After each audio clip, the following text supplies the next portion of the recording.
Hi, welcome to another episode of the Bible Breakdown in My Basement. I'm Stephen Whitsitt, Reverend, ordained through the International Church of the Four Square Gospel, and hopefully I can grab your attention a little bit longer than 4 minutes right now, as most people are not sticking around very long to my amazement, or maybe my fault, but tonight I am not a president of a research institute or a pastor at a church currently right now, but I am ordained with the International Church of the Four Square Gospel, as I said before. So I am trying to give a clear answers and not modifying, but giving a completer answer for some of the dialogue that happens on Facebook. We're not able all the time to get into specifics. It's just too hard to write, as we can end up writing whole books trying to give an answer for one little question. But tonight I want to address Revelations 20, because this is the common thing that I've heard from people. That Revelations, when it talks about the first resurrection, they justify it and say that this is, the first resurrection is people being saved. That's what it is actually talking about. So I'm going to go through here and just knock something out exegetically. I put this all together. So I'm just presenting you the facts of what we have found and understand, and presenting it to you that way. So the first thing, of course, I want to deal with is verses 1 through 3. What we've got here is not a binding of Satan, but a imprisonment of Satan. In other words, they look at the word, he was bound by chains, and therefore, his authority has changed because it's all symbolism. Look at the description. It says, he seized the dragon, the ancient serpent, who is the devil and Satan, and bound him for 1,000 years. He threw him into a pit, so he put chains on him, threw him into a pit, shut it and sealed it over him, so that he might not deceive the nations any longer until the 1,000 years were ended. So this 1,000-year period begins with the binding of Satan. So naturally, Gentry and a lot of other people say, well, Satan's authority was bound in 33, so the millennial period began in 33. Wow, isn't that wonderful? Here's the problem. Our nation's being deceived currently through our history still? Yes. And that's something that Gentry points out. It says, well, just because he's bound doesn't mean his activity is. Well, 2 Peter talks about what? Satan runs around this earth like a prowling lion, seeking whom he may devour.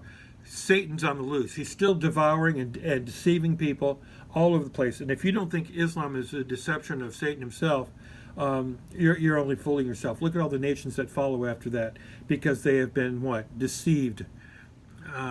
And how is it masked? Well, Allah and God are the same God. Oh, the origin of Islam is from Abraham. They had, 2 sons, Ishmael and Isaac. But Ishmael is the son of promise, not Isaac. And so you see these lies begin right from the beginning that builds the foundation for Islam, which, of course, is a doctrine of demons. It comes straight from the pit of hell. There's no truth in it whatsoever, as it's all wrapped up in lies. But okay, all of a sudden I go blank, right? Not good a thing. The idea is that Satan is his whole authority is being bound up. Is one idea that Christian has the authority over him. But this passage is talking about him being in prison, because what does it say? When the 1,000 years are ended, Satan will be released from his prison. Okay, when Paul was put in prison, what does it say? They bound him with chains, they took him into prison, they shut the door, locked it up, and then put a guard over it and sealed it up. That is a prison. That is how prisons, that's how the audience would have understood Satan being bound up, thrown into a pit, seal over it, the whole 9 yards. That has everything to do with being imprisoned. And I don't think you can take it as just being a binding of authority. Too vague, too oversimplified. You look at it, you've got the whole full 3 verses there, and it's all about him being bound up and then what? Being released for a little while. If his authority is bound, you're saying that his authority is released so that he has authority over believers for you know, at that time. Um, well, we got to read on. All right, so if we look at and we say that he is in prison, what's the next scene? From verses 4 to 6.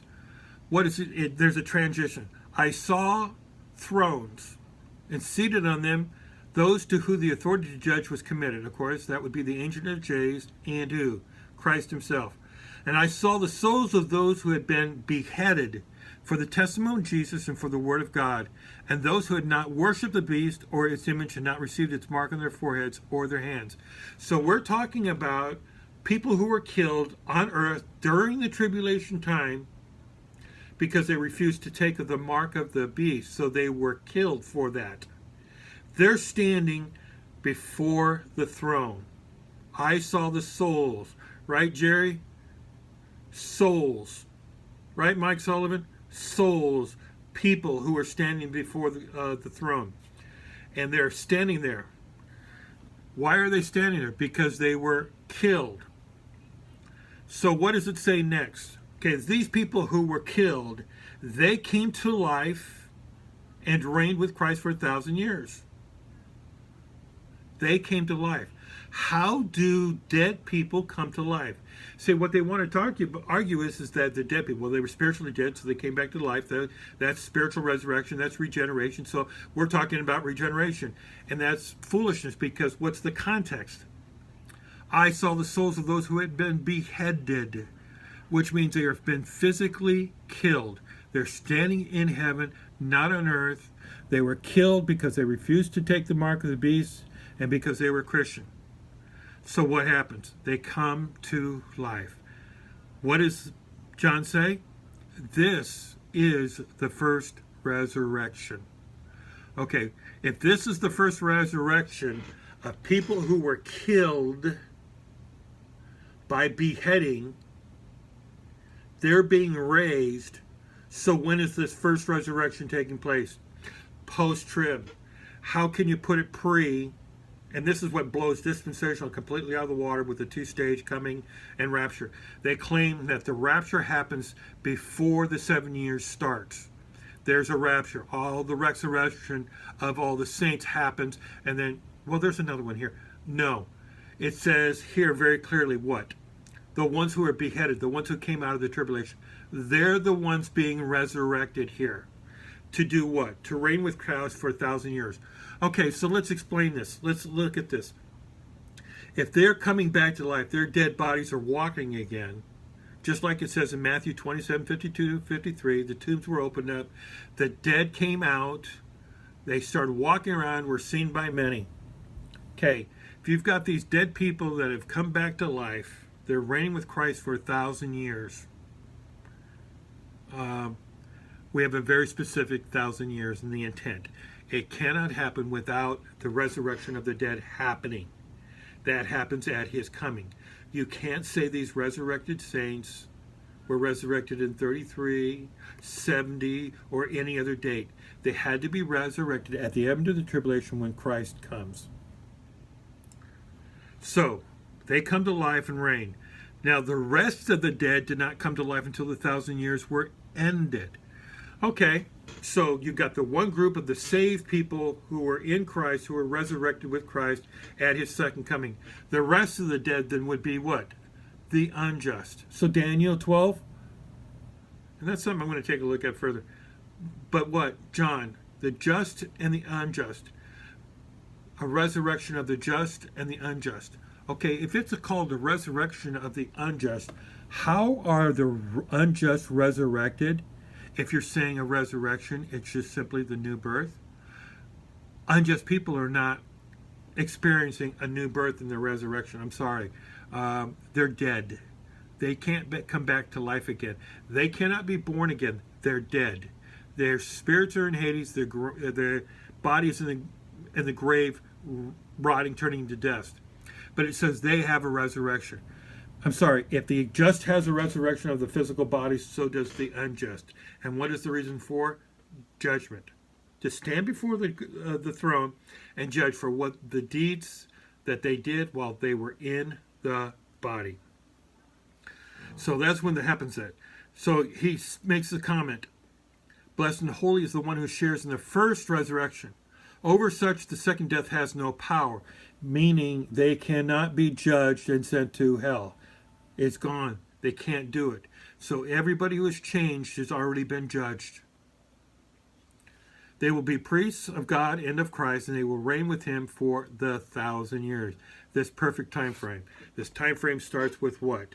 Satan put in prison, where he's no longer deceiving the nations, he's no able to run around, and with the second coming, the first resurrection takes place. Those people come alive, and they rule and reign with Christ for that 1,000 years. Now, when that 1,000 years is over again, Satan is released from his prison. He comes out. He comes out, right? To deceive the nations that are at the four corners of the earth. Gog and Magog, to gather them for battle. And their number is like the sand of the sea. Now, what do? They march over the broad plain of the earth and surround the camp of the saints in the beloved city, which is Jerusalem. Okay, people try to tell me this whole scenario is a recap. That it's talking about 33, the millennium, and then at the end of the millennium, Satan is released for a little while, and he deceives the nations. So this is that tribulation period. People, severe problem with that.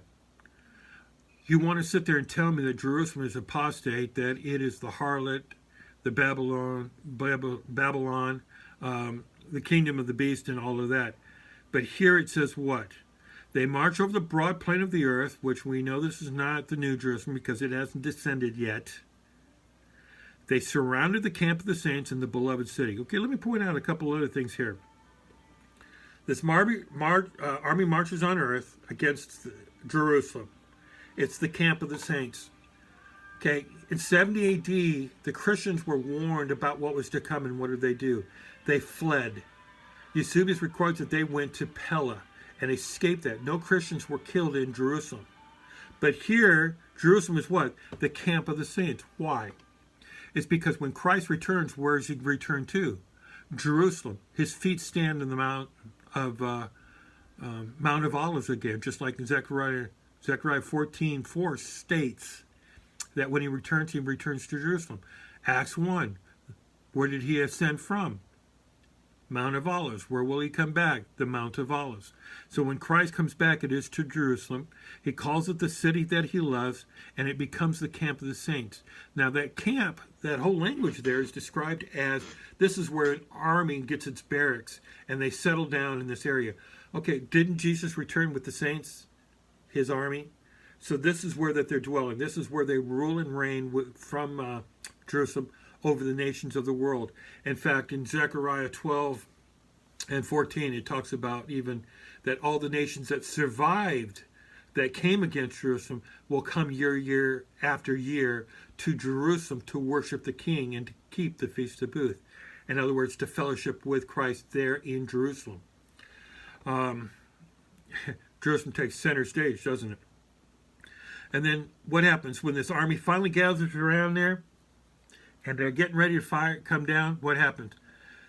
Fire comes down from heaven and consumes them. And the devil who deceived them was thrown into the lake of fire and sulfur, where the beast and the false prophet were, past tense, and still are.